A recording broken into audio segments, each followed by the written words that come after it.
قانون اللجوء الجديد هام جدا لكل من يرغب باللجوء إلى أوروبا. طريقة استقبال اللاجئين الجديدة إلى دول الاتحاد الأوروبي مثل السويد، ألمانيا، هولندا، بلجيكا، لكل هذه الدول اللي هن أعضاء في شنغن، وأيضا المراكز الجديدة، وأيضا سكان دول لن يتم قبول اللاجئين منها بنسبة أكثر من 80%. ولدينا خبر آخر بخصوص عائلة في ألمانيا في هامبورغ حصلت على مخالفة بقيمة 50,000 يورو بسبب لعبة استخدمها ابنهم في المدرسة. حنتحدث كل هذه التفاصيل في هذا الفيديو، ابقوا للنهاية. أول خبر لليوم هو بخصوص عائلة من المتوقع أنه هي سوف تحصل على مخالفة بقيمة 50,000 يورو بسبب لعبة استخدم ابنه. هذا الفيديو هام جدا، وهذا المقطع برجو لكل من لديه أولاد وعائلة مشاركته والاحتفاظ فيه، وأيضا تنبيه على أطفاله حتى تتجنبوا الوقوع بهذا النوع من المخالفات، لأنه الأمر صراحة مو سهل. شاركت في هذا الموضوع الشرطة بكل أنواع تقريبا، فيكم تقولوا، عن طريق الهليكوبتر، شرطة المداهمة، الشرطة العادية، شرطة المنطقة، من أجل حماية الأطفال في المدرسة ومن أجل أيضا سلامة الجميع.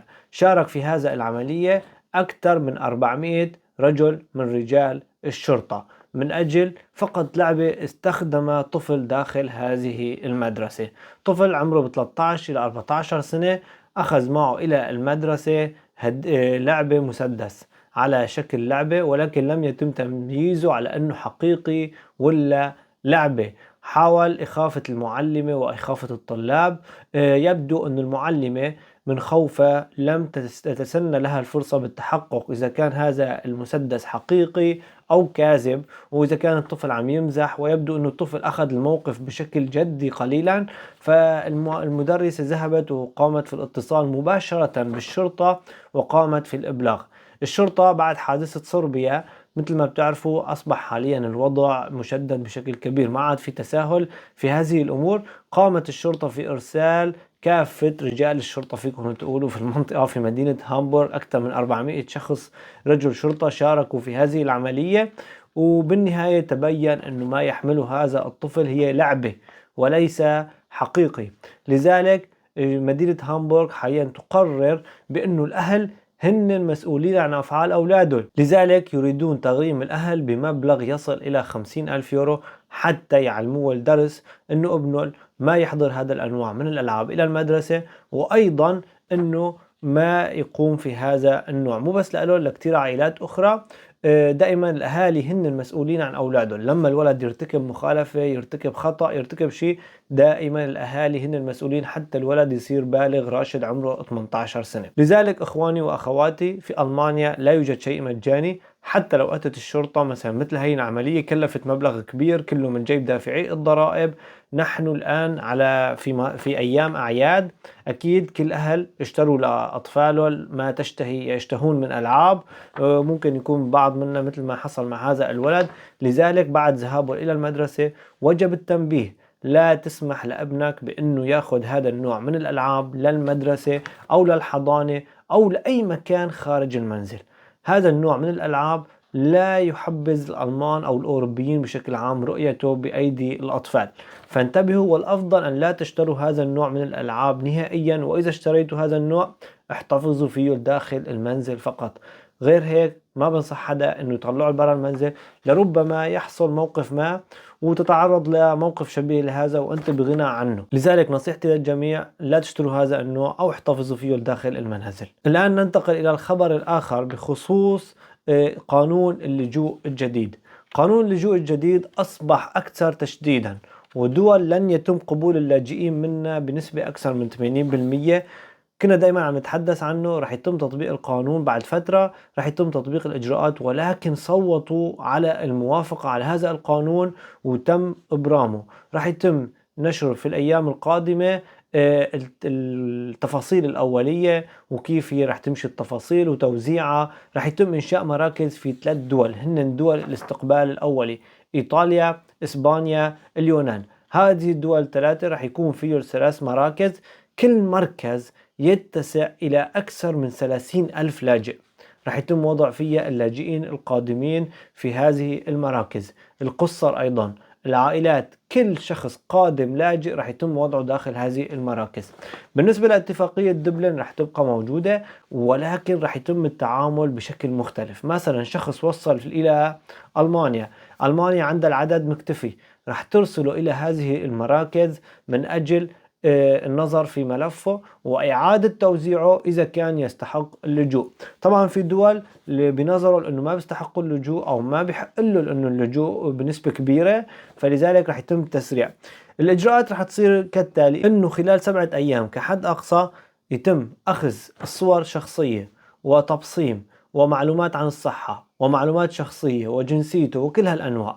بعد ال7 أيام، بعد ما يشوفوا إذا هذا الشخص من الدول اللي بحق له اللجوء ولا ما بحق له اللجوء، اللي هن رح نذكره الآن، الدول اللي تم تصنيفها على أنها هي الدول آمنة ولن يتم قبول اللاجئين منها بسهولة، مثل مثلا تركيا، بنغلاديش، تونس، المغرب، الهند، صربيا، ألبانيا، وطبعا في دول كتيرة، ولكن هي أهم الدول اللي عم بيجي منها لاجئين وعم بيتم تصنيفها على أنه هي آمنة ولا داعي لقبول اللاجئ منها ولا داعي لأن يحصل على حماية أو لجوء حتى.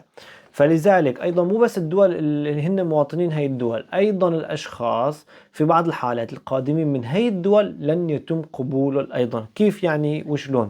يعني مثل ما حصل سابقا أنه بيلاروسيا قامت في الضغط على ألمانيا أو على الاتحاد الأوروبي وقامت في إرسال اللاجئين، هي وروسيا، وقامت في إرسال اللاجئين بشكل كبير. أي لاجئ يأتي من هذه الدول لن يتم قبوله نهائيا.